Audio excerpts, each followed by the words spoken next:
see who the players are. And so, let's see, who are the players at this point? I can't.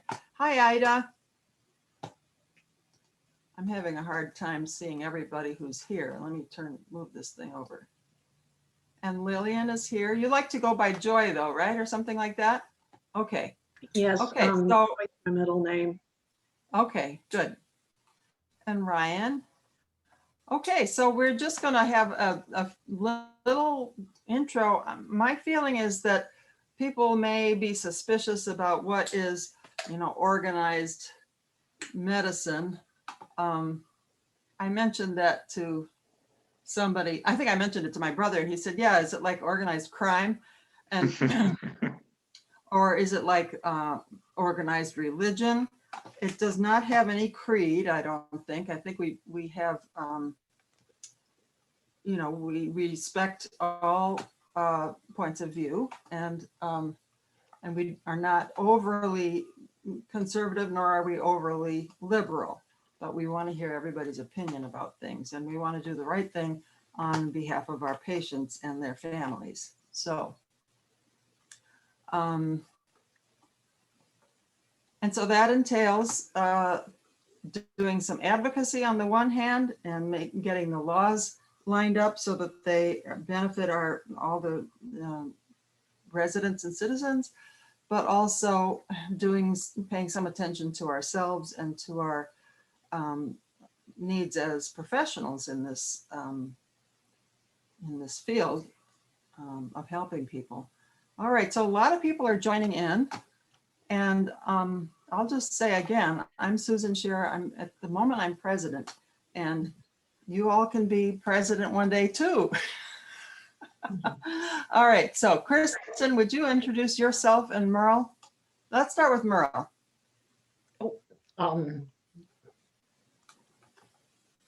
Just tell them what your job is.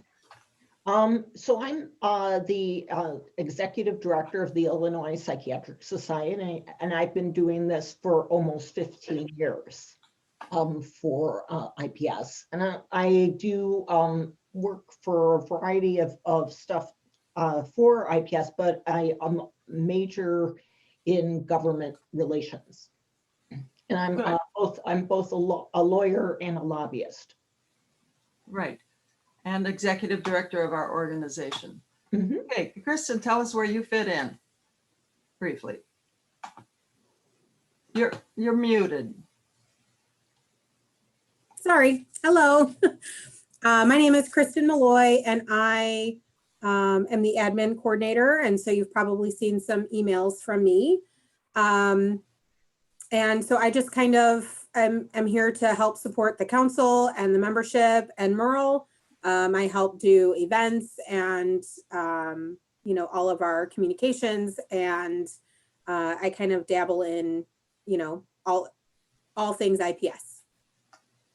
Good, thank you. So these two are the women who keep the engine running and move us along from one year to the next, because officers are not in our positions for longer than, well, the president is for 1 year, and I think the treasurer is for 3, is it? 2. 2, okay. All right, so now I'd like you to meet the president-elect, who's going to be president in 4 months, or 3 months. Time goes by quick. Hi, everybody. Steve Weinstein. My day job, I'm medical director at Thresholds. By night, president-elect. So nice to meet you all. Just a fly-by-night. Okay. All right. So Abdi, I think you're next. Okay, Abdi Tinwala. I am the treasurer of the Illinois Psychiatric Society. My weekday job, I'm the medical director for Anthem, and my weekend job is my role as a forensic psychiatrist. I treat sex offenders for the state of Illinois. Okay, thank you. And Andrew? I am Andrew Lancia. I work at the University of Illinois College of Medicine, Peoria. I am the medical director of the inpatient behavioral health down there, as well as the consultation liaison service, teaching the residents. and medical students. I'm the secretary this year. Okay. And Mark, maybe you could introduce yourself. There you go. Hello, everybody. Mark Pasikovich. I think I'm the newest member of the team. I am the lobbyist incoming as of the beginning of January. I'll be working with you to represent you in Springfield and elsewhere if need be, in Washington or wherever. Happy to be here. Great, thank you. And he replaces Betsy Mitchell, who's gone on to a full-time position in real estate. Okay, so those are the officers and the lobbyist. And I think we should also meet Dr. Bush, who's head of government affairs. I always want to say global affairs. It's almost global. Right. We're kind of shopping, so I'm not on video, but Okay. it's a pleasure to meet everybody. Ken Bush.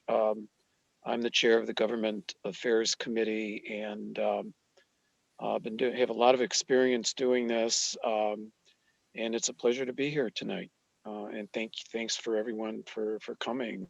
And we're very, very happy to have Mark come on as our lobbyist. Mark has a lot of experience in the American Heart Association for 18 years. And I believe he also has consulted to Regroup Telehealth. So Mark is the person who's going to do a lot of the work for us in Springfield. And that's really what we need, a strong lobbyist.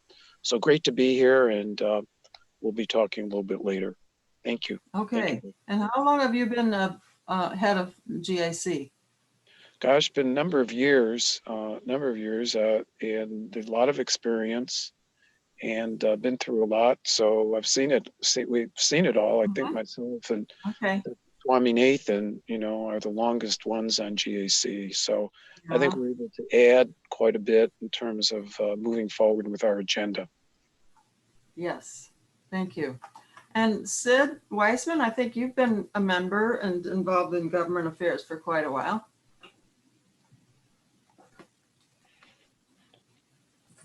You have to unbutton yourself there. I suspect I'm a member at about as long as Ken, because I think I was president when Ken became chairman. So Ken has done a heroic yeoman's job in keeping us focused in Springfield. And we have worked with a number of lobbyists, as Mark knows, whom I've been familiar with Ken. So I think he's done a great job. And I compliment you on your job as president and have further kept us focused on issues that are relevant to our work as psychiatrists. Thank you. And we have a lot of past presidents and activists here. I think Dr. Johanna. Dan, can you hear us? Are you out shopping or fixing? No, I'm not. Oh, there you are. Thank you. Hi. Yeah, I'm a past president of the IPS. I'm on the government affairs. And we also now a task force to train individuals within the members to help lobby and meet their representatives and to move some of the issues forward. So a small task force, myself, Dr. Weinstein, Dr. Scheer, and Dr. Pierce. So you might be hearing from us. And I've been on various committees, but now I'm just a member. A member. Hardly just. Okay. All right. So let's see. Ryan, An active member. A what member? I'm an active member. You're an active member, indeed, yes. And Ryan was a president too. Yeah, I was. Right? Yeah, it's been several years ago. I was IPS president, and really appreciate relying on all these names and faces here tonight. Actually, a lot of people that I've worked with in the past and have been great leaders. So I appreciate the assistance I had as president. So I am also a member. I think I'm a part-time active member. Sometimes I get really involved, and other times I get too busy with other things. My day job here is at the University of Illinois College of Medicine with Dr. Lancia, where I'm the chair. And today I got an email from one of my colleagues from a former academic institution, and they were noting that this is my anniversary of when I first became program director, and I calculated it. So today is my 22nd year of being a program director of a training program, and I'm looking for somebody to take over. So if anybody is looking for a job as program director, I'm ready to move on. Wow, that's huge.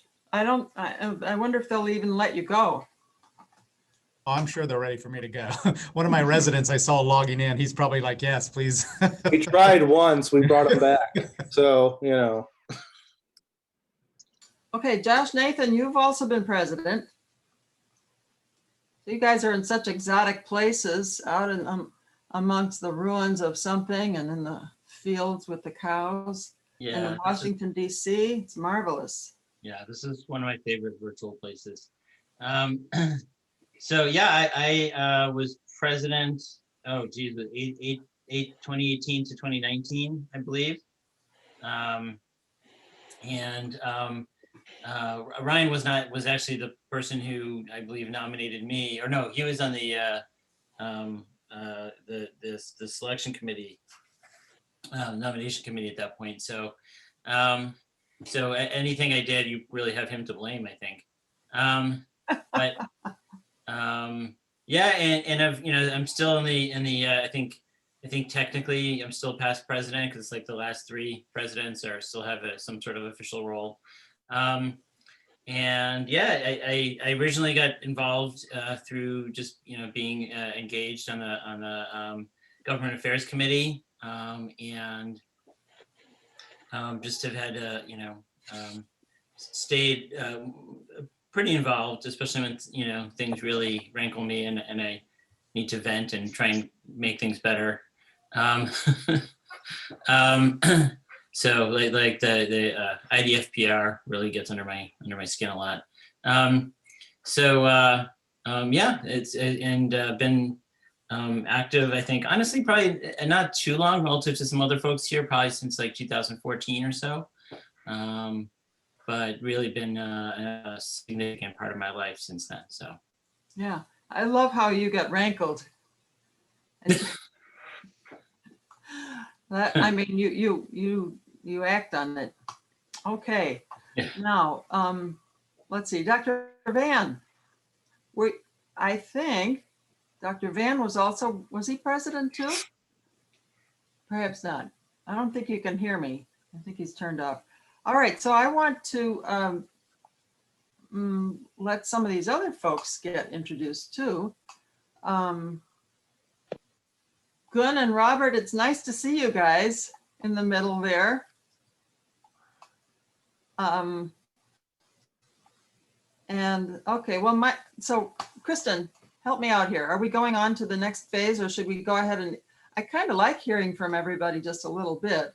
Can we go ahead around and introduce ourselves? You can do whatever you want, Dr. Scheer. Okay, thank you. All right, I'm going across the top row here. And Adrian, can you put your chicken wings down for a minute and just say, I guess you're going to say you're Adrian Adams. I've already said that. Oh, there you are. Hi.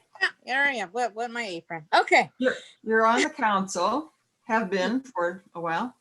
Yeah, so hi, I'm Adrian Adams. I'm a fellowship director at Rush University, and I've been training director for 13 years. And so that's my day job. Active originally more so with ACAP and ICAP, but I've been more active with IPS over the last, 3-4 years. I think I was invited to become counselor at large, which I've really enjoyed. And I also have a committee that I'm working on with Josh. Do I talk about the committee now or later? I think a little bit later, just a little later. All right. Hold on. All right.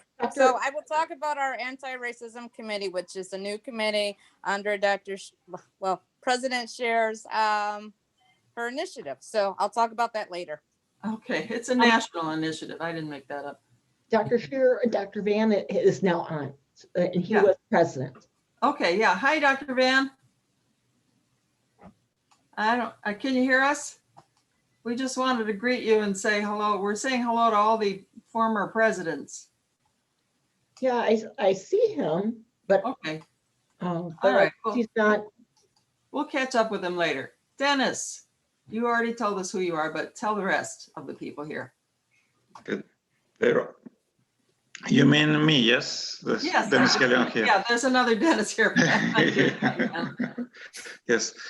Hello, everyone. Yeah, I'm Dennis Galliano. I'm a psychiatrist I'm in North Shore.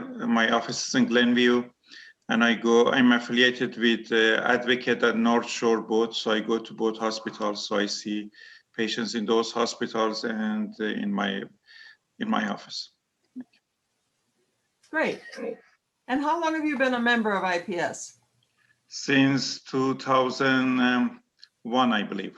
Okay, well, so you've been lurking. Yeah, I'm a fellow of APA. So yeah. Oh, okay, good. And okay, so let's see. There's Joy right here. She goes. That's her alias. Lillian, introduce yourself. So it says Lillian because that's my first name, but yes, I go by my middle name, which is Joy. I'm a new transplant, just moved here from Mississippi. I'm the Vice Chair of Education at SIU. Used to be a program director, so moved from program director to vice chair. And so I've been a member of IPS since November, basically, when they finished transferring the membership.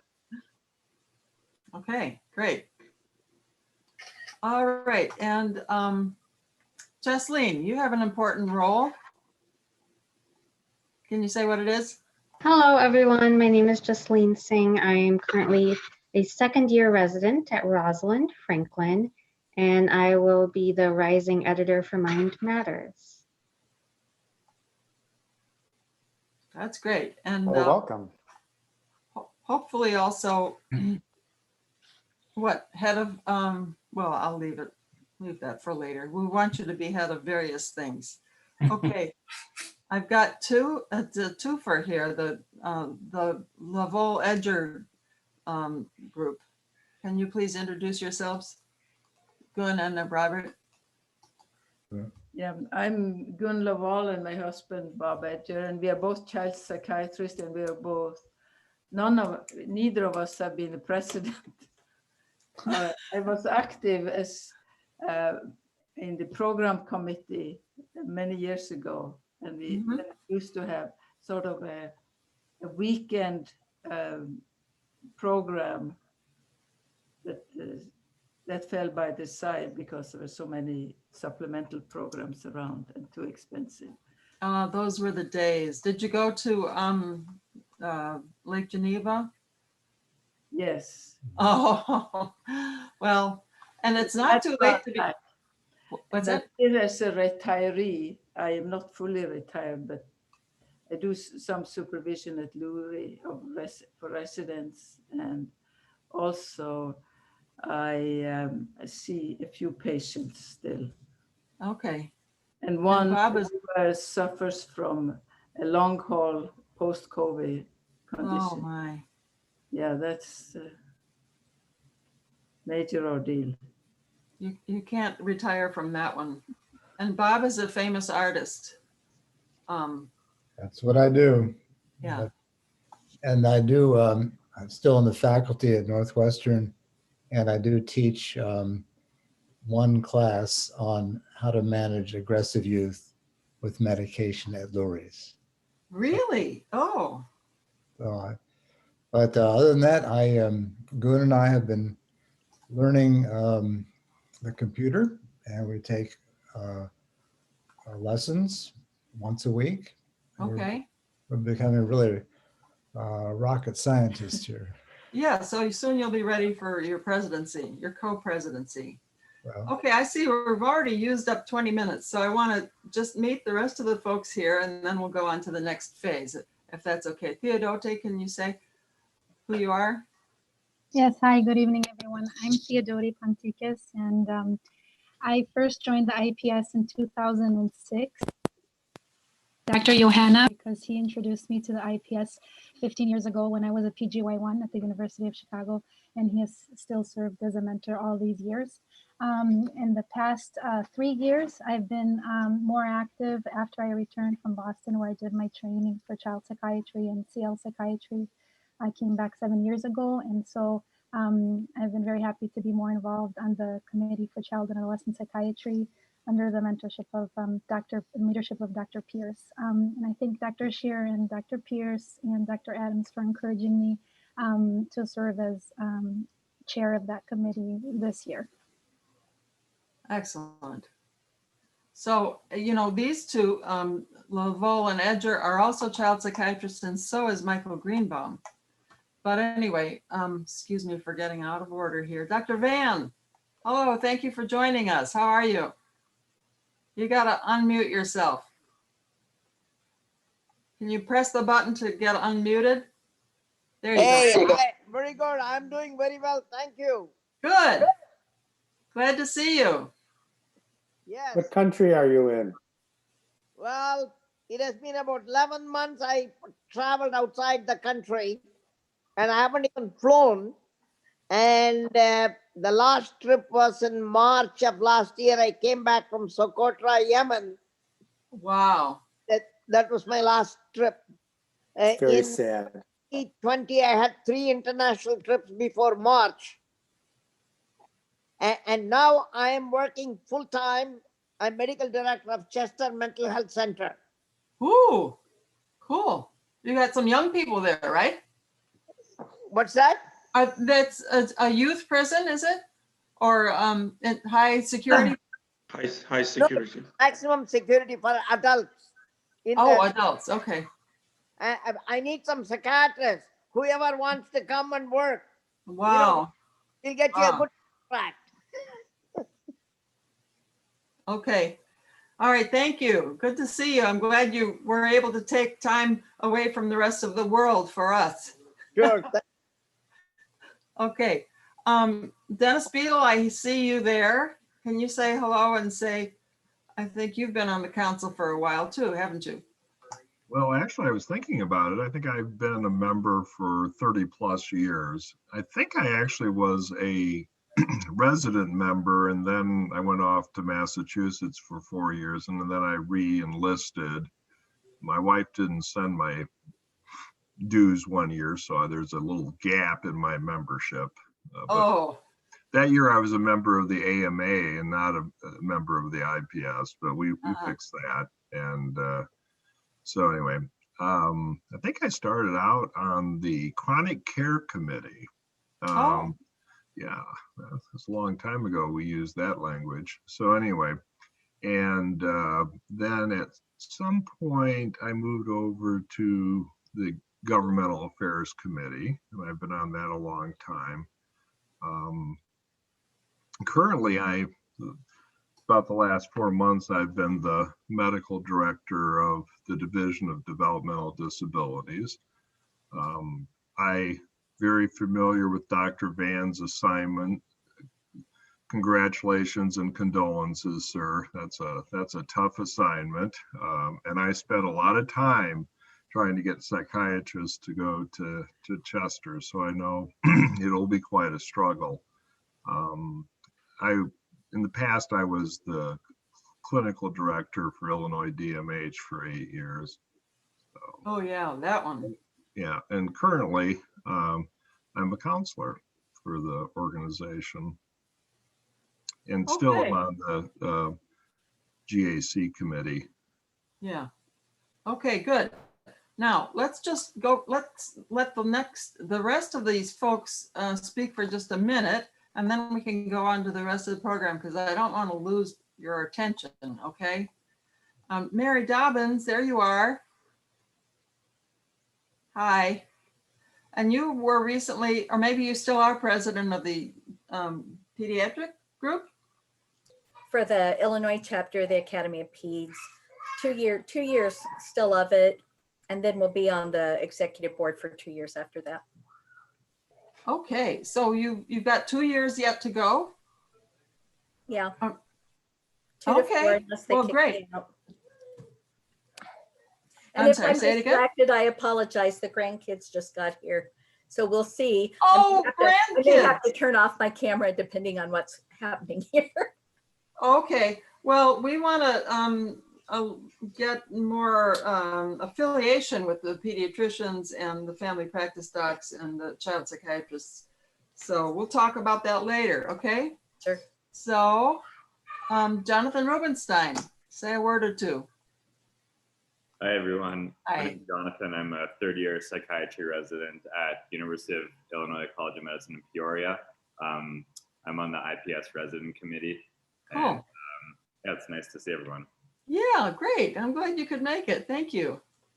And Michael Rada. Yes, hi everyone. Mike Rada here. I've been with IPS since about 2005. The private practice committee chairman for a little over a year. I work with a group practice called Meridian Psychiatric Partners in Chicago, and also do some community mental health work 1 day a week in Woodstock. In Woodstock? In Woodstock. Oh, Woodstock, okay. uh-huh. Nice. That's halfway to Lake Geneva. Exactly. I think 20 minutes away. Yeah. Kim, how about you?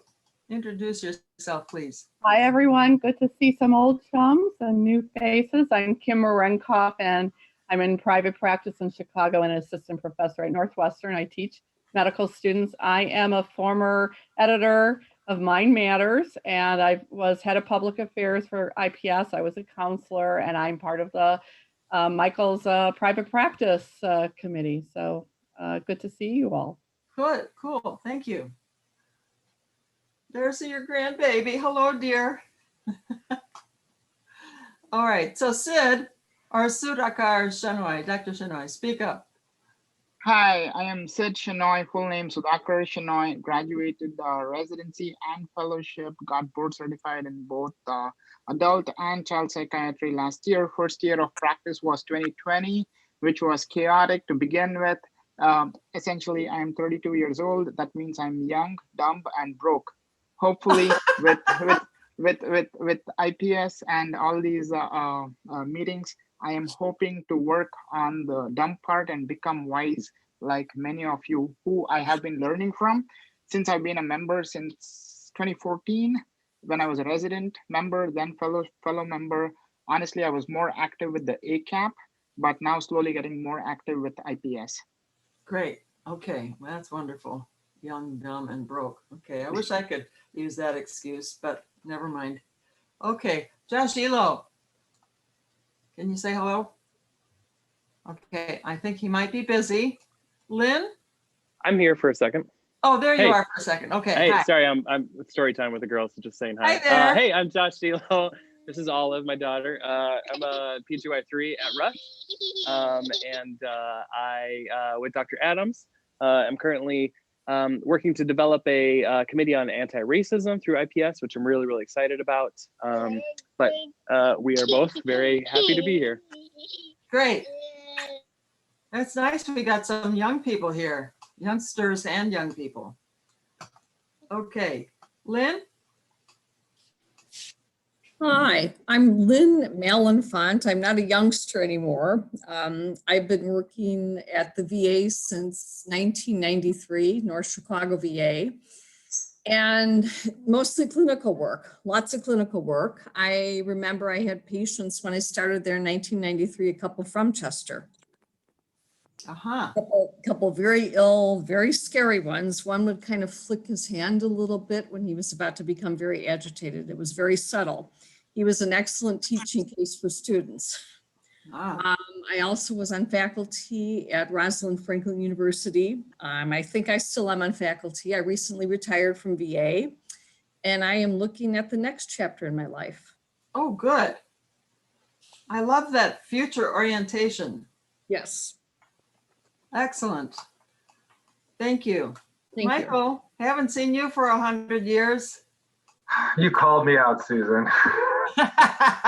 We knew each other a lifetime ago. Yeah. We were exactly. trainees at U of I together. Right. I don't even Nice to remember see what, you. what we were learning, but anyway, I here you got are. it. Forgot it all by now. Yeah, and I understand you have a comedy improv setup.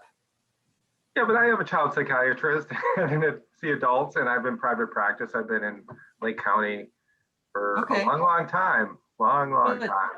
And I do that, and I do clinical trials work for many years as well up here in Yeah. Lake County, Uh-huh. and consult to therapeutic day schools and other fun things. But I haven't been involved so much in IPS, although I'm good friends with Peter Four, who was a former president. So I absorbed that from him as well. Yeah. And I appreciate all the work that you and all these people who have been involved in IPS are doing. I wanted to just check it out. And you'll be up next for some of that work. One never knows. Yeah, one never knows. Thank you. Okay, Marshall Garrick. I don't know if I've met you before. No, I don't think so. I'm downstate here. I'm in Champaign, Illinois. Where I've been Okay. staying for quite a while. I actually been a member, well, first a member when I was a resident at over 40 years ago at Illinois State Psychiatric Institute, which then later merged with U of I later. And most of my career has been in college mental health. I was the head of the mental health clinic here at the College Health Service at U of I here. Retired last year. Then I had a 1-year visiting position with Indiana University School of Medicine, which was mostly done remotely. I just finished that up in December. And I guess that's about it. So many interesting jobs. Yeah. Now I I've know been who lucky. to call in Champaign. Pardon? Now I know who to call in Champaign. Yeah. Well, there's we're actually they got the medical school down here, so it's a lot more psychiatrists than when I first came down here. Now, Uh-huh. yeah. Okay, good. You need them there with all those students and everything. Yeah. Okay, Ida. Are you still with us? Did you get out of your car? Now I'm going to go to Bradley Gordon.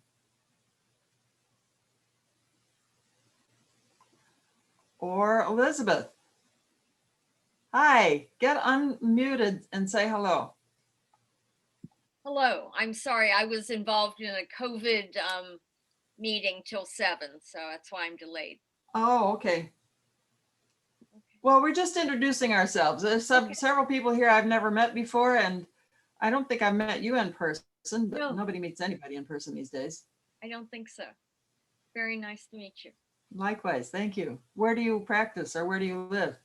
I live in Chicago, and my practice was in Evanston till the pandemic, and now I'm doing telepsychiatry from Chicago. Okay, all right, good for you. Thank you. All right, so I think we're coming back around to anybody else who comes up or who comes later, but Kristen, I don't see you. I'm on the wrong page. There we are. What are we doing next? Well, if we want to move on to talking about some advocacy, things that we've done in the past, different wins that IPS has had in the last 2 years or so, and then kind of some initiatives that we're going to be focusing on for 2021. Okay. And then do we talk about the interest groups or committees afterwards? Yeah, then we'll go through some events and then the committees and Events. So the events are for dessert, okay? Don't leave until you get to hear about all the stuff that's coming up. All right, so are we passing the baton now to Mark? Or I think I would suggest Merrill or Dr. Bush first, right? yeah. To talk about accomplishments, because I don't want to take credit for accomplishments I wasn't involved with. Okay, all right. Okay, let me just kind of say, that again, it's a pleasure to have Mark on board. The GAC, the advocacy is really all year round. We work, the committee works like very hard, 24/7, sometimes Saturday and Sunday on a number of bills. This year, we're going to focus on telepsychiatry and a medical necessity bill. And we review about 100, sometimes 150 bills each year. And what we do is break it down into small groups, and we're always excited and, ask for if anyone wants to join GAC. We meet every other month. We have a number of senior people, and then we specifically have a number of folks who are in their early career and residents who get involved. So I'm not going to say too much other than, it's really a pleasure. We work, Merle is fantastic. Merle does this all year round with myself and with the committee. We have senior leaders this year. Daniel Hanna is going to be the work group chair to develop an advocacy training for everyone. And we're very happy, and thank you, Dan. We also have Dr. Weinstein, who's part of that, and Karen Pierce, who I don't believe is with us tonight. So we have various work groups, and we meet with legislators when we can. Of course, it's very difficult, to do this virtually, but we're doing it. And the more folks really one of the keys to government affairs is to meet your legislator. And we're really hoping that, this will be kind of a takeoff in terms of our meeting here tonight, in terms of folks getting really involved and having a good time with it and meeting your legislator who represents you. We have the House representatives, and then we have state senators. So it's really exciting. I know a number of us have really kind of, devoted a lot of time to this for many, many years. And we're hoping tonight that we encourage some recruitment for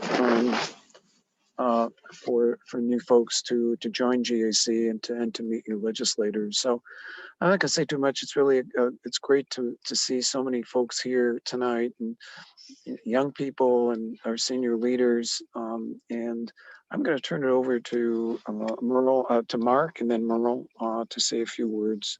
And again, Dr. go Boyd, ahead. before Yes. you finish, I just wanted to maybe ask you to also talk about psychologist prescribing. Okay, I mean, this has been, 25, 30 years in the making. I mean, it's not anything new. And when Dr. Weissman said, he was president a long time ago, it really started in the 1990s, actually around 1990, 1994. So, we do this really, I mean, it's part of our advocacy is to, to oppose the psychologists and their expansion. A bill was passed in 2014. We actually drafted the bill. I mean, you can't really cut people out of things, especially in this day and age. But in 2014, we drafted the bill, and the psychologist went along with it. And then there was some training issues that came on board a year or two ago. Every year, there's chipping away. I think Dr. Weissman actually called it, when he was president, that this would be an ongoing thing for many, many years. And this year we go against we'll probably go against more expansion, but really the words are safety, quality, and access. And as a group, as physicians, as psychiatrists, we have to make sure that there's safe prescribing. We have to make sure that there's quality prescribing, and we have to make sure that there's access to care. So years ago, it was more, the buzzword was scope.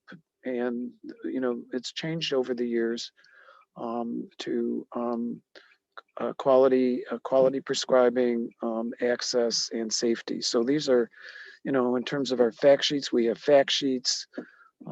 This is part of our work, and a number of us have really a lot of experience working with it, but you can't really kind of shut the other side out. It becomes a lobby game. It becomes somewhat of a chess game, and we have to ensure that whatever is passed, if it's passed, that there's safety for our patients, and that's really what it's all about. So again, anyone who wants to be part of this, the GAC, it's wide open. We do have meetings every other month. We have work groups, and welcome on board. I hope some of the younger folks, the residents, early career psychiatrists take an interest in this because, a number of us are, have senior experience, but, you're going to be dealing with this for a long time. I don't see this as going away. This year, we're faced with really our friends, the Democrats, and they're very good to mental health in terms of appropriations, funding issues. They get it.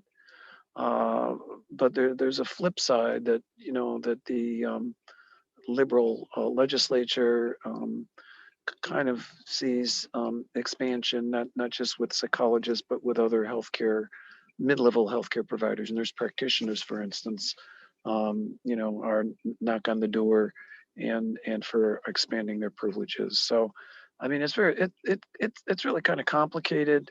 But as I say, we certainly would like to recruit more who are interested in doing this. It's kind of fun. I mean, it's kind of fun to work on. We have a number of initiatives. Of course, the proactive initiatives are much more fun than to work on the defensive initiatives like psychology prescribing. But, you learn and welcome on board, and just email, let Merle know if you'd like to join GAC and be part of one of our work groups.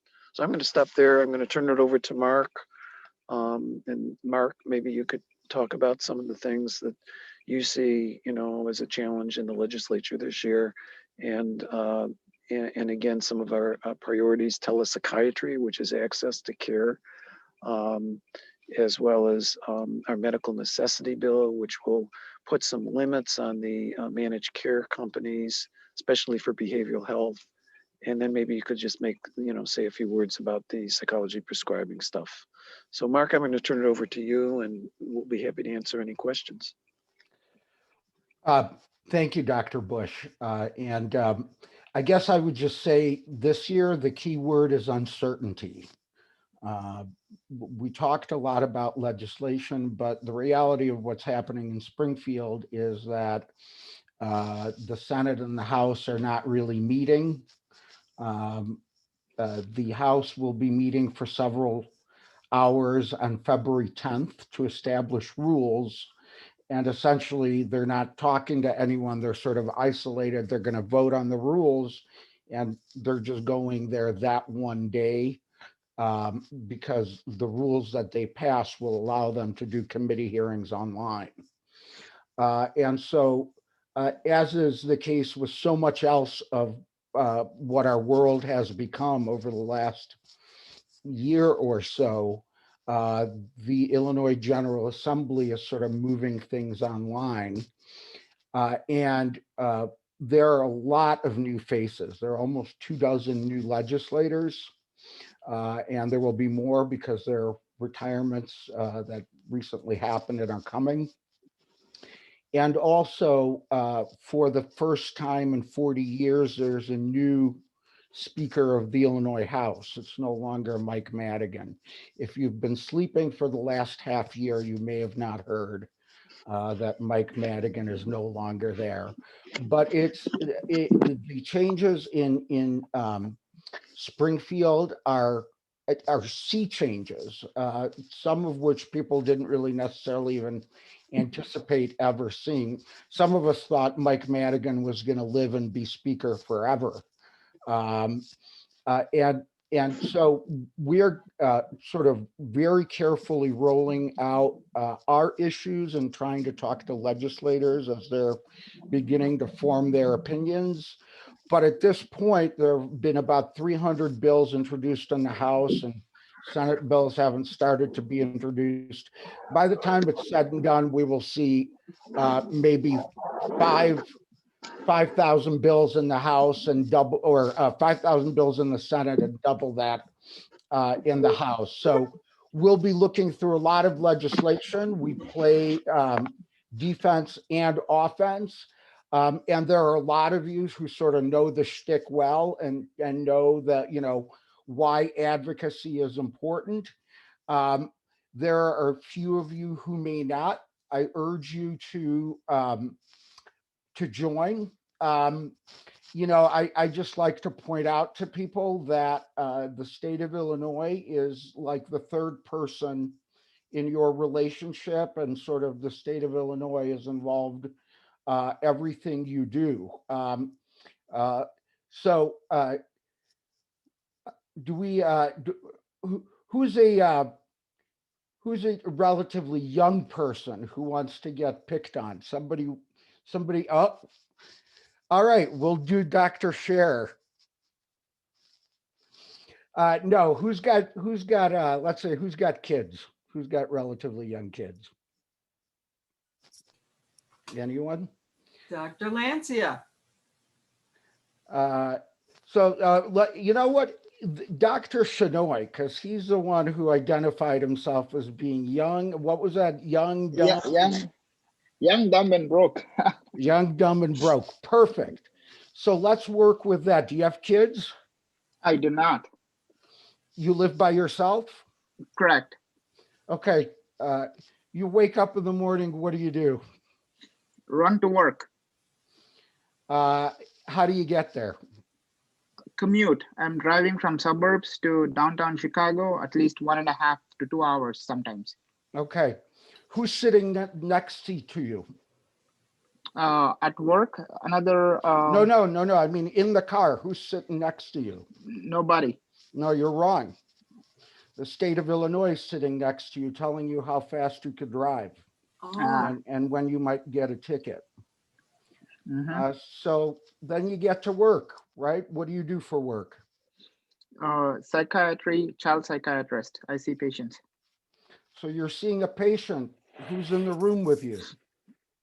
At this point, only a computer. You're wrong. I think you'll begin to see the pattern here, right, Dr. Shenoy? IDFPR. The state of Illinois is looking right over your shoulder and whispering in your ear. And actually, then sitting, after you're done with that patient, then they sit with the administration of your institution and tell them how much they're going to get paid. So the state of Illinois is sitting next to them.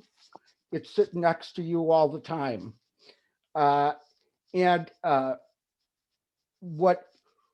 I want to ask you is, and again, I'm challenging you. I actually hope you prove me wrong. Do you know who your state legislator and state senator and state representative are? I actually do. I think it's Laura Ellman for state senator. For representative, it was I think Mark Worley. Grant Worley. Grant Worley, yeah, Grant Worley. Sorry. Yeah. And Grant Worley is no longer there. He got defeated in the election by Janet Young-Rohr. Exactly. And that is amazing. You are better than about 99% of the people that I ever talked to. I will tell you the GAC committee played a big role, and I will tell you the IPS Advocacy Day played a big role when I was a resident and fellow to understand how much this affects my life, because until then I was just about studying, getting good scores. Yeah. Do you have school loans? Of course, yes. That's why the broke part comes in. I get it.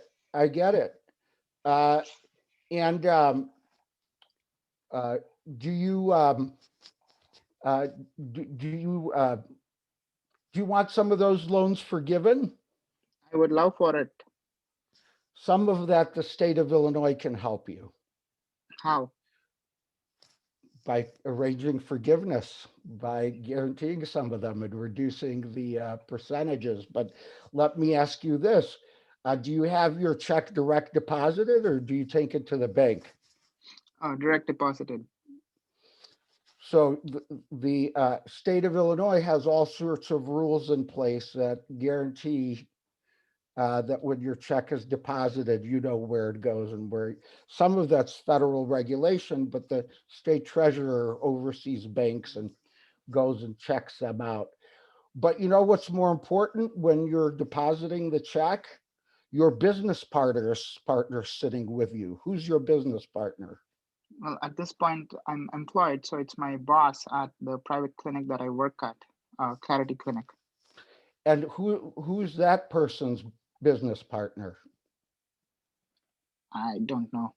All right, you got to work with me here because I'm telegraphing my punches. But the point You want to is, call a friend? We'll give you the answers. Dr. State Johanna, of I think you Illinois. know The state of Illinois. the state of Illinois. Yeah, Mark, And you you're know right. what? They're sitting next to you telling you what cut they're going to take. And the rest goes to your bank account. Right?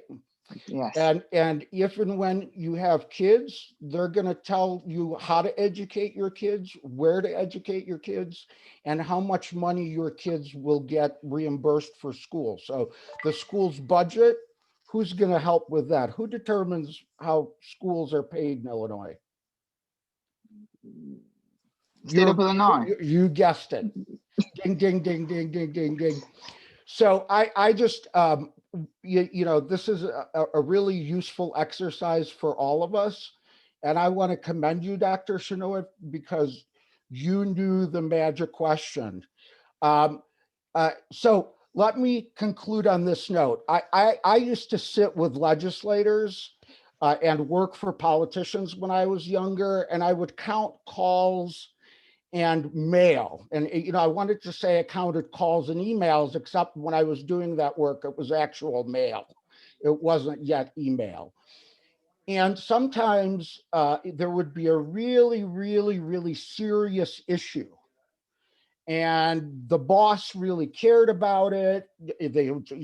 We would have to go and do research and we'd have to prep.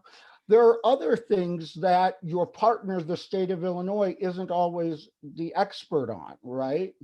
And so the decision makers at the state of Illinois will sometimes come in, like they used to do with me, and say, we've got, school funding for religious schools and gun violence coming up.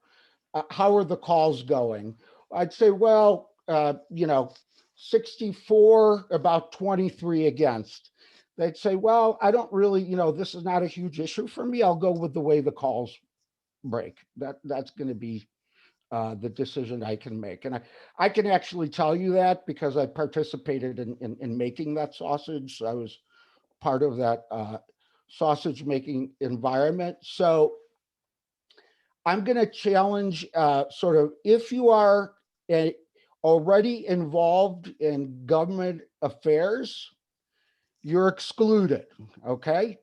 But if I don't know you and you're relatively new, and this is the honor system, we all know how important politics is to the profession of psychiatry.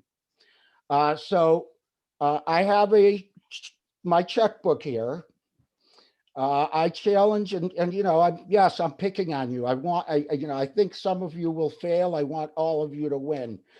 For every person I don't know who, sort of isn't cheating and pulling it out right because you talk to Dr. Bush every day, but for every person who I don't know who thinks it's fair, I'll give $10 to the Illinois Psychiatric Society PAC for every person who can tell me who their state senator and state representative is.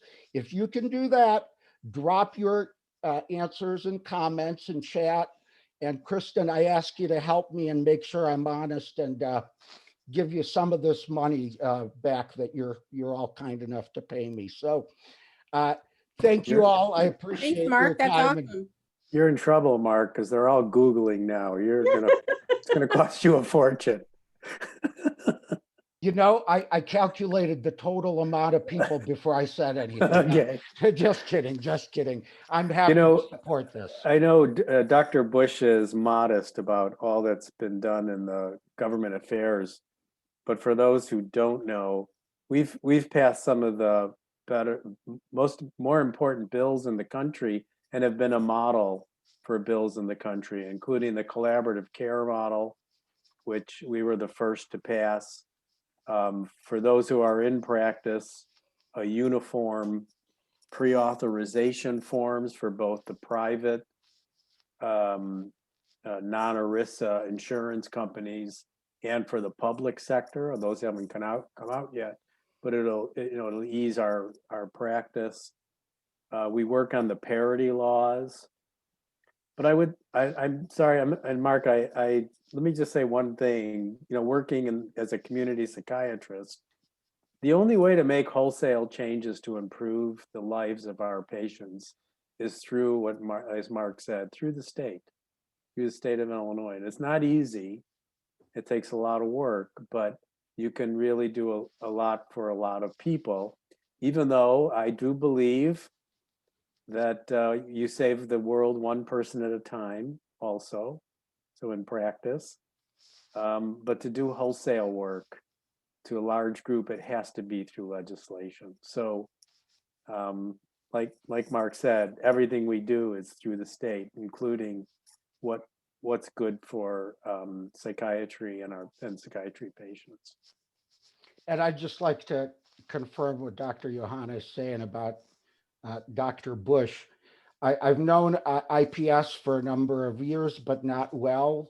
Let's say I've been in and around the IPS orbit, Regroup, Telehealth, and others, let's say 3-4 years. But I've known Ken Bush's name for 15-20 years. So he's done a lot for this profession, as has Meryl. So it's really been great to be part of the team. I'd like to talk about a couple things. First of all, Mark, you didn't mention that it's now Speaker Welch who is the speaker, and Speaker Welch is now a Black speaker, and he is President Shearer's representative. So, and we've met with him. And we want to meet with him now that he's speaker. So I just wanted to mention that. And let's see. By the way, the collaborative care bill that we passed, I think it was 2 years ago, we were the first state to pass that for APA. So that was a very big thing. And right now, the bills are not coming through the LRB as fast as they normally do. So it's just kind of weird what's going on. I'm not really sure why the LRB is not going as fast as normally they do. Do you have any idea, Mark, why this is going on?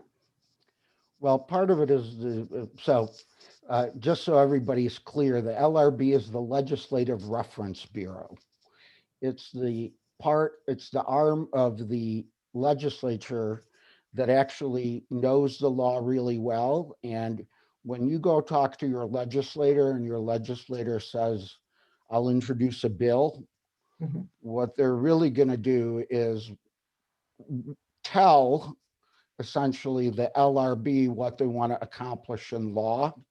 And then the LRB puts it in the language that is consistent with the rest of our statutory structure. And that's how a bill begins and becomes a law.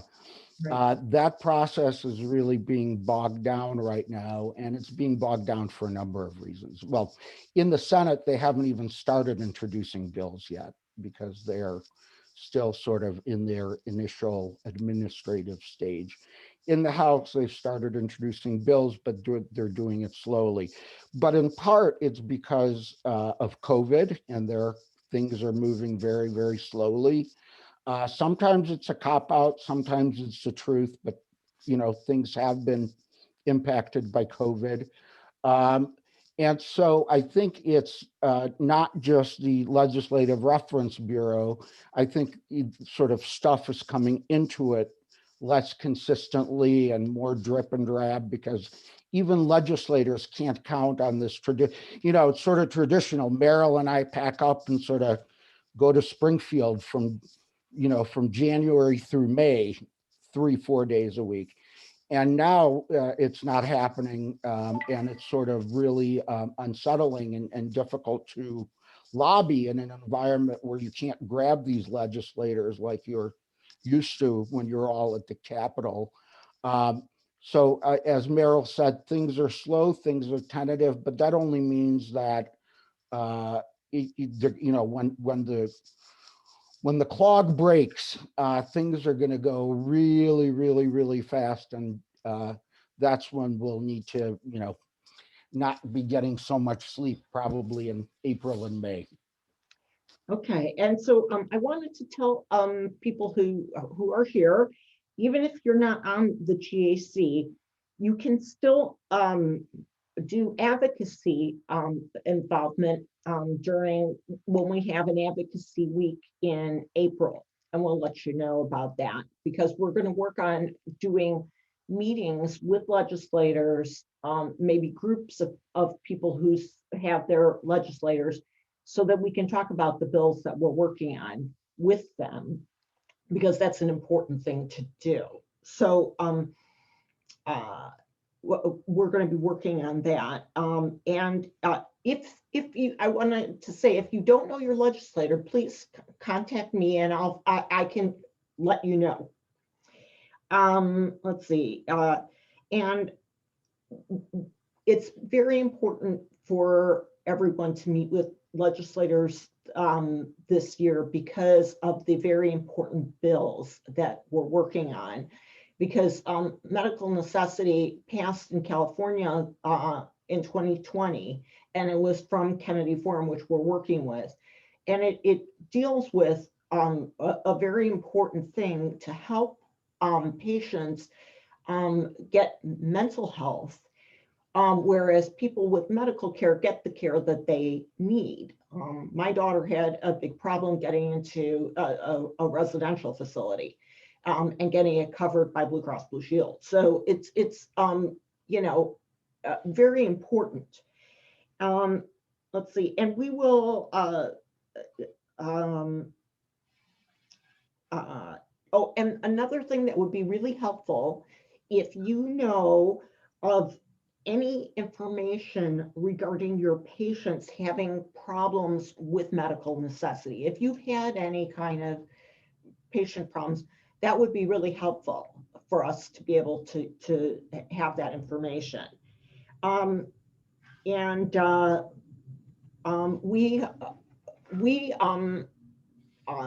just wanted to say that one of the bills last year for psychologist prescribing, they wanted to be able to prescribe for children and adolescents and patients over the age of 65.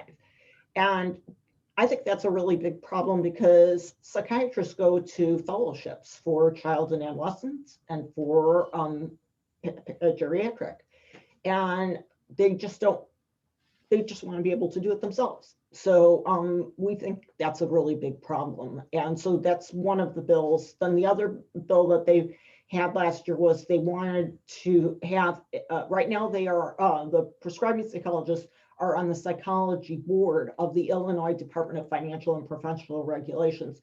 But what they want to do is to have a prescribing psychologist board. But Governor Pritzker doesn't want any more boards. So hopefully that will be helpful. And the last thing that they had the bill is from the psychologist, not the prescribing psychologist, but the psychologist. And it's a bill that has been brought up several times over the past 12 years. And what they want to do is to perform evaluations of patients with disabilities. And right now, only physicians can do that. So those are the three bills that we think are going to come up again. Merle, I just want to say a few words. These are the flow changes, like daily. So, when we're talking about these bills, I mean, these bills are constantly worked on with our lobbyists in terms of strategy, in terms of getting our point of view to what we call key legislators. These are all issues that really, that's why I said at the beginning, 24/7, that we work on constantly. And I think this year that what we're asking membership is to take a little bit more leadership in terms of, again, to be on GAC, I think is a lot of fun and you learn a lot.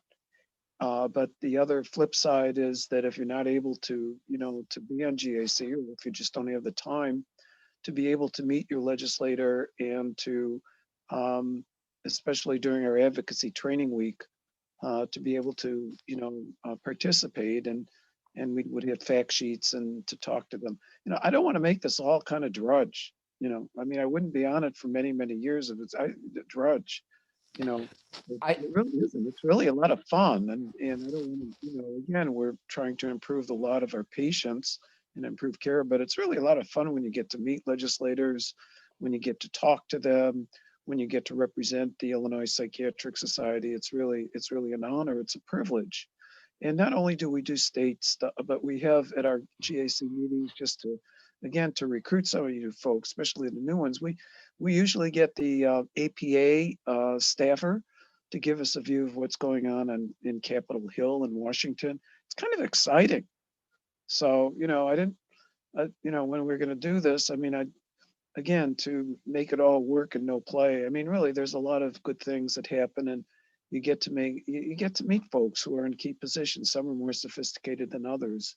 We're all working, toward the improvement of care and patient care and safety, but, it is a fun thing to do. So I'm encouraging you to, not only participate at GAC, but hopefully to be able to, meet your legislator and to participate with us at advocacy days. So, I mean, that's all I have to say. Dr. Scheer has been wonderful as IPS president.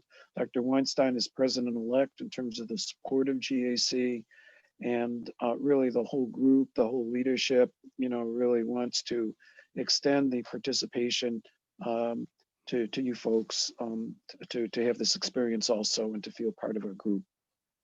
Thank you. Ken's actually very modest. In addition to all the work he does for the IPS, he also works on a federal level. And one of the things about the IPS that I've come to appreciate over time is that a number of our members are actually very active on a national level too. Swami Nathan, people's work with the AMA, they're, Chicago's a great location in that sense, but the IPS is got people in it who make a difference on a national level and an international level. Well, that's true. Dr. Van single-handedly assures that we have an international presence, but yeah, but Dr. Bush is on the International Psychiatry, World Psychiatry Society or something. But listen, I want to interrupt us, if you all don't mind, because somebody mentioned fun, and I just remembered that we don't have very much time left to talk about the fun things that are coming up in the next several months.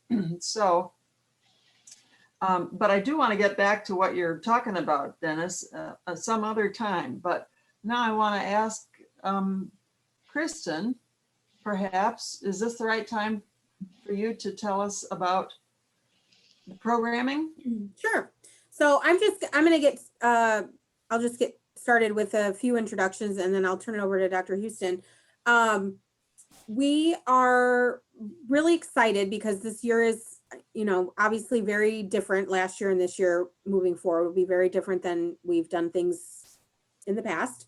So we've had to pivot quite a bit, but we're excited to sort of offer a lot of virtual trainings this year and some fun events as well. And we're kind of streamlining the way we are going to be communicating with you all, and sort of having kind of a more cohesive, for lack of a better term, marketing plan, just so we're all on the same page with everything. And so you all kind of know what's going on with IPS and what we're doing, and just better communication with that. So that's involving a lot of different events. We're going to be ramping up social media. So if you are on social media channels, you can find us and like our pages and keep up with us that way. And so, so I think I'm just kind of excited for maybe a silver lining in this pandemic to kind of pivot to some new exciting things that we can do with our organization. So Dr. Houston is the chair of our kind of program event, planning committee. And so we've worked together on creating what I think is an exciting calendar year of events. And so I'll just turn it over to her and she can talk about that a little bit. And hopefully you guys can all join some of those throughout the year. So as Kristen said, I'm the new chair of the event planning committee, and we are looking for members. If anyone's interested in joining, let us know. So as Kristen mentioned, we just wanted to form kind of a more cohesive schedule for the year. So starting next month, we're kicking off a 5-month virtual education series that we're calling Psychiatry Outside Clinical Practice. So that's the aspects of psychiatry that fall outside of clinical care that a lot of people may not have gotten training in during their residencies. So we're kicking off in February with interviewing and contract negotiations. And then in March, we're starting a private practice. The ECP committee has helped immensely with planning off both of the first couple of events. Then in April, we're pretty much running a theme for the entire month, and it's going to be Advocacy Month. So earlier in the month, we're going to start off with a session about advocacy, how it works, tips, that aspect. In May, we're rolling over into financial planning. And then in June, we're rounding out the series with a session on retirement and closing a private practice. So keep an eye out for a flyer about that. As it is a series, we're going to be marketing the entire thing as a whole. They're going to be on Thursday nights, probably about 6:30 to 8, so this time. Then during the summer, we're rolling into, in July, we'll have an event for the residents. We haven't exactly decided what yet, but it will be virtual and it should be fun, hopefully. In August, we're going to have a networking event for the members at large. In September, we're going to have to come up with something virtual to replace the usual women's brunch. And then in October, of course, we'll have the annual meeting. Right now, we're looking at hopefully October 9th for that. And we're looking to have a theme for the meeting this year. So we're in the midst of planning that out. So those are all the things to look forward to coming up. Again, if you want to be involved in helping plan some of that out and put this stuff together for future years, let us know.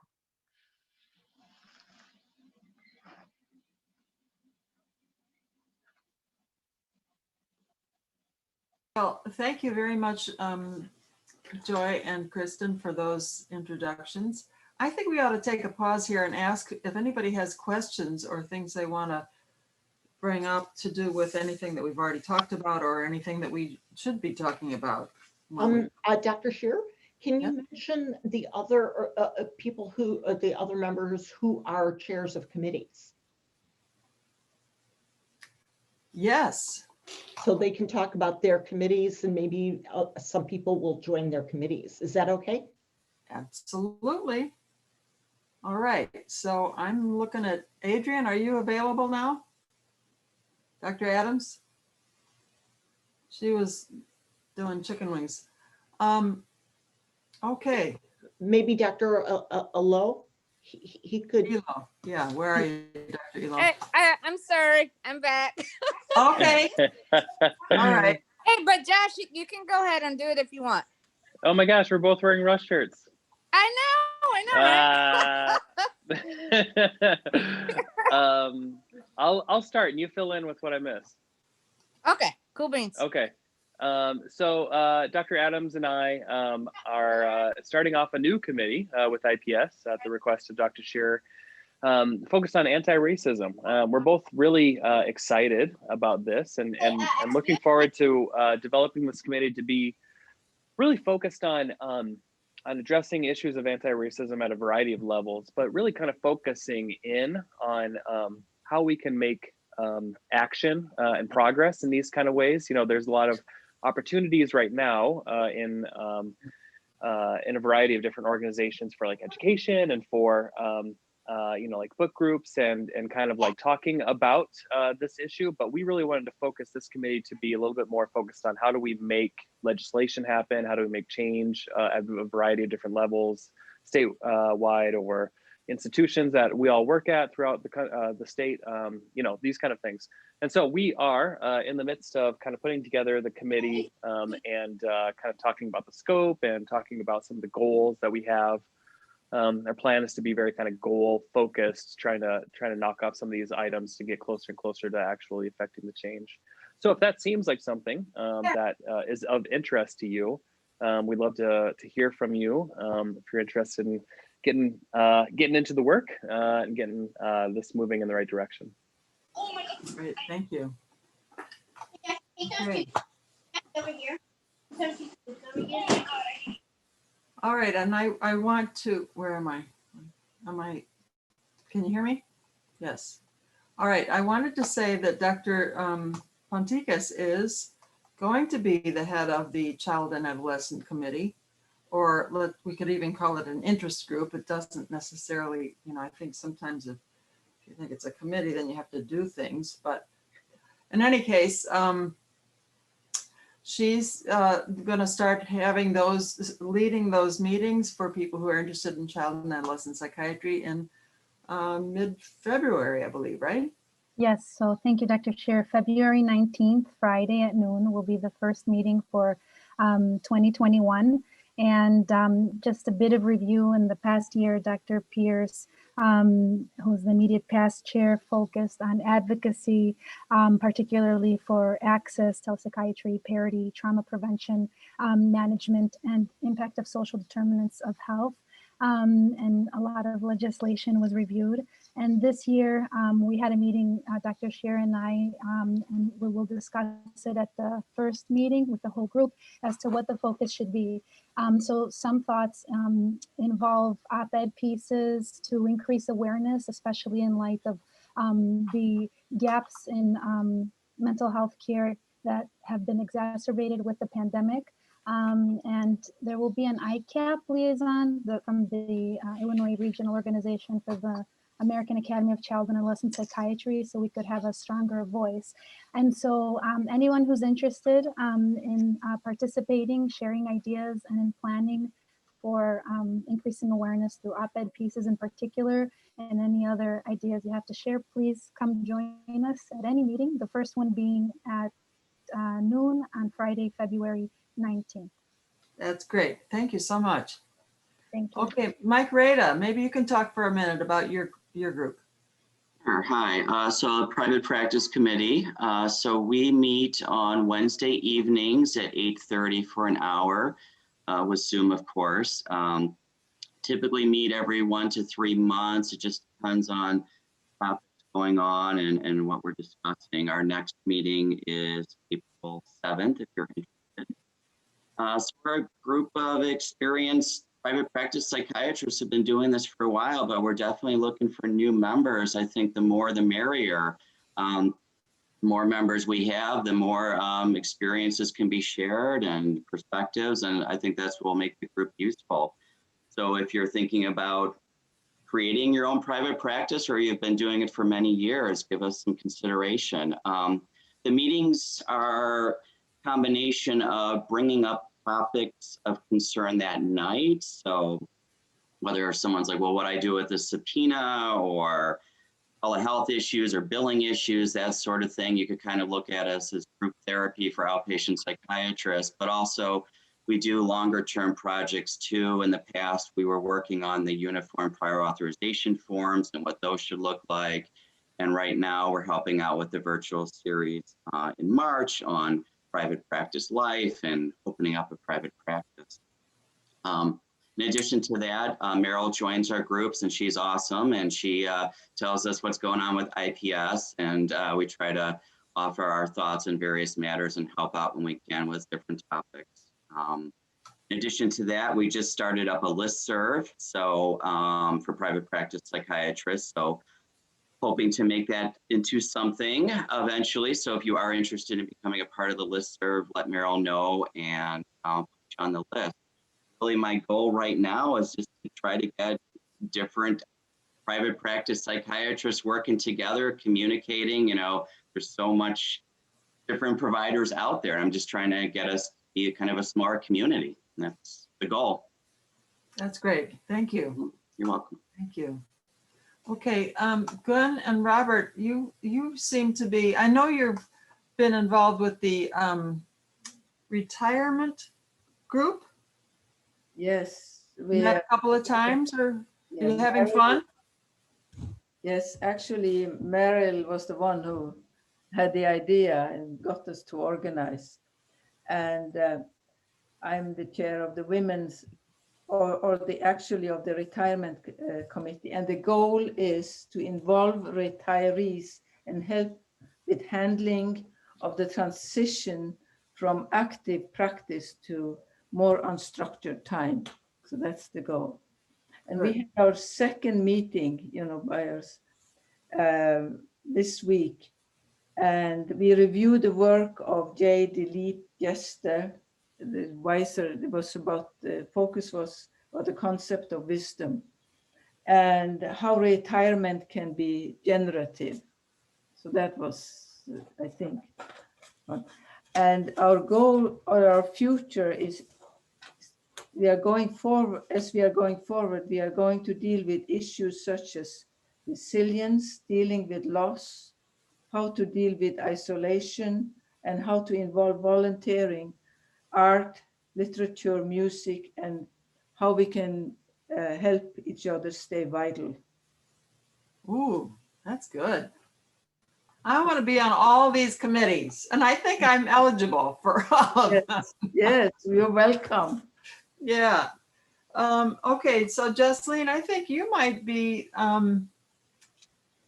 someone who could say a little about what's your experience with the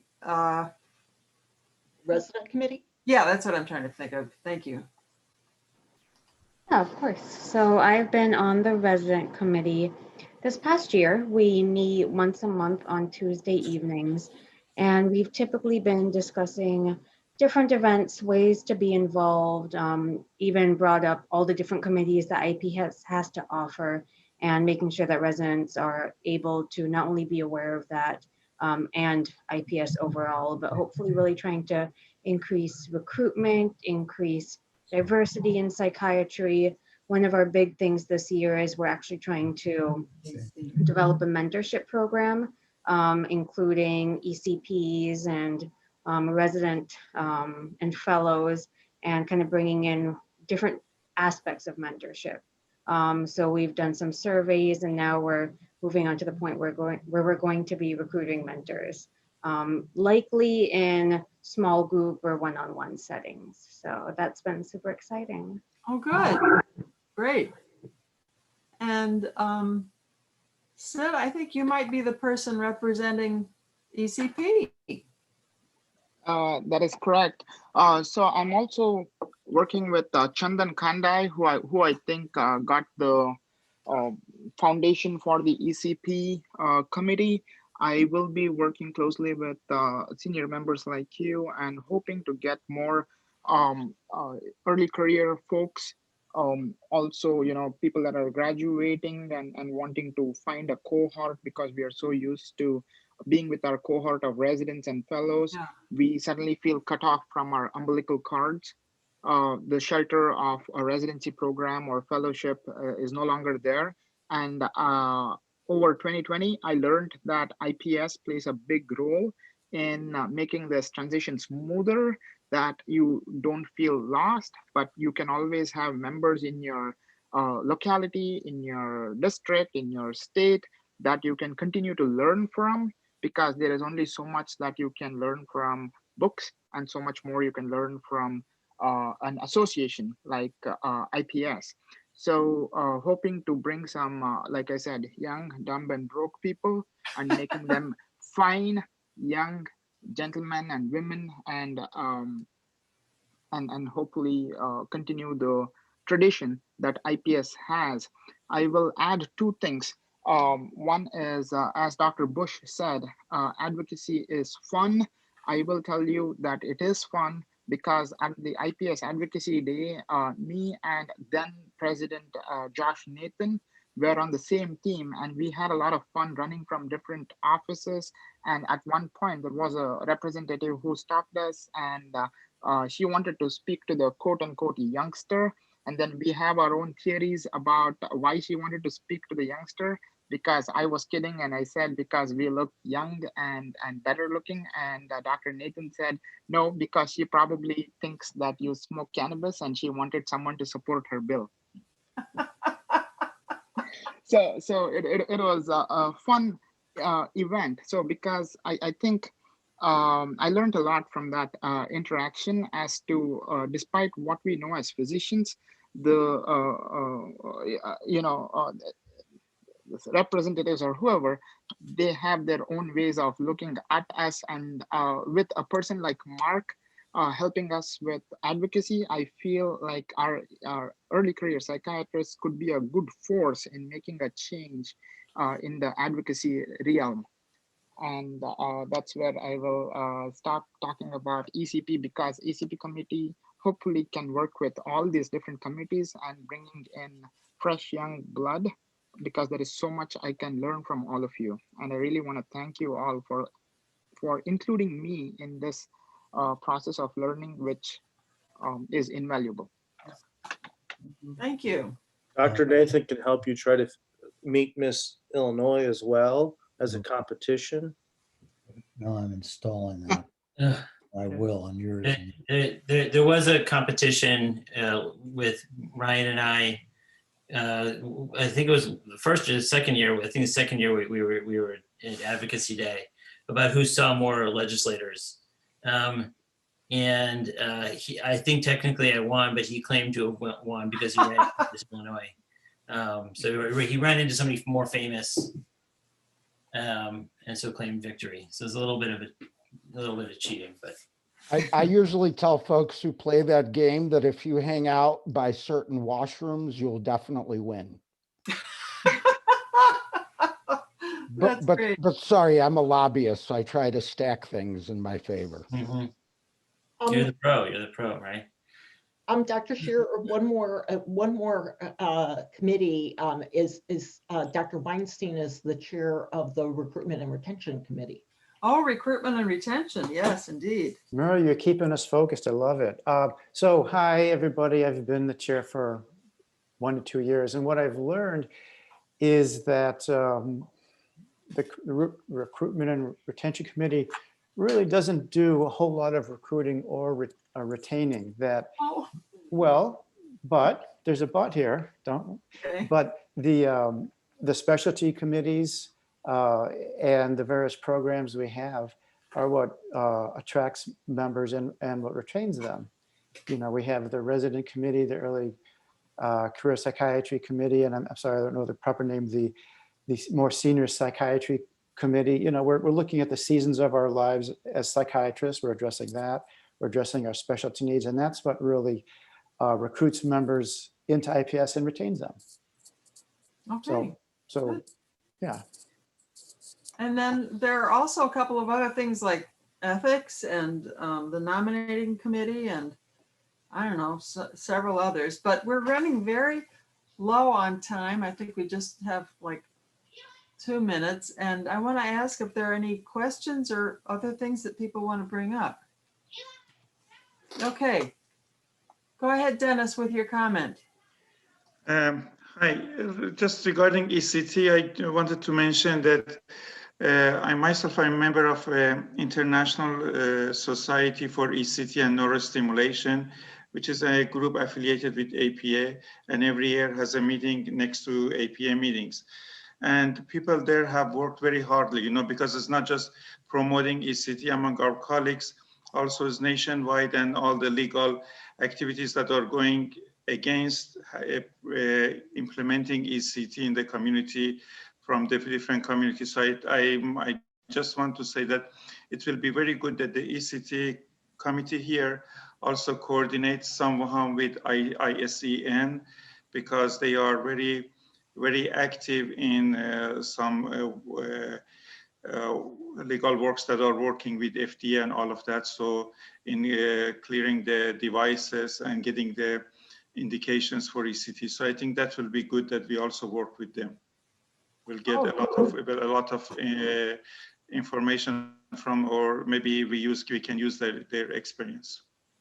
thank you for bringing that up. That's another important area that we might, there might be a number of people who would be interested in discussing those things with you. For example, I would be interested in talking about, does neurostimulation include TMS? Yeah, TMS, yes, is part of that. And they are working on other issues like DBS, like deep brain stimulation, Yeah. and they are all of that, yeah. Cool, okay. Well, this has been cool. It's been a lot of fun for me, and I appreciate all of you hanging on for such a long, kind of a long haul here. But it was great to get to know some of you folks that I didn't know before, and thank you. I never did get to talk to Bradley Gordon. Can you say hello, Dr. Gordon? I can, yes. Hi. Hello, I've been listening. Okay, good. I didn't mean to leave you out, but I think I called on most everybody, and I missed out on you. Where are you? Well, right now I'm in the family car and we're hanging out for Italian beef. Oh, that sounds great. Okay. That reminds me. Otherwise, I know I've been rather scarce with the IPS. Just to tell you a little about myself, I was in the IPS as a resident for 4 years at ISPE. And I served on the ethics committee with Dr. Langley many years ago. And that's the last that IPS has heard of me, but I've been keeping up my dues. And it was interesting to listen in today, and I'm encouraged to listen in some more. Okay, great. And don't overlook Johnny's on North Avenue in Elmwood Park. That's exactly where we're going. You got it. Oh my goodness, that's great. That's a home run. You hit a home run. That's where we're going. You know what? I got to just tell you one more thing. There's a funny song called You Ain't From Chicago. And it starts out with a story about Johnny's. So anyway, thank you, everybody. I love you. We'll see you another time. Bye. Thank you, Susan. Yeah. Thanks, everyone. Have a great evening. Yeah, thanks. Bye.